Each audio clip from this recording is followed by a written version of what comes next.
नाज़रीन, अवामी न्यूज़ में ख़बरनि जो सिलसिलो जारी है। इन वक्त असीं तव्हांखे लाड़काणे में ख़बर ॾींदा हलूं त लाड़काणे में पढ़णु चाहियां थी, चाचनि ज़बरदस्ती सोट सां पढ़णो करायो है। कंबर वासी 14 वर्ष जी नारी तहफ़्फ़ुज़ लाइ लाड़काणे थाणे ते पहुची वई है।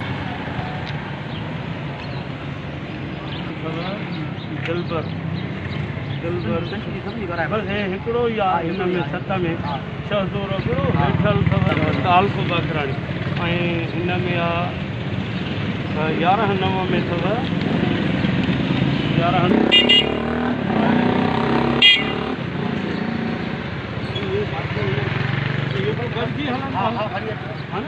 इहो हाणे कीअं मां वञी आमद थाणे ते करायो मथे वधीक ख़बरनि ऐं तफ़सील जे लाइ विज़िट कयो असांजी वेबसाइट awaminews.hd.com ऐं ॾिसंदा रहो अवामी न्यूज़ HD।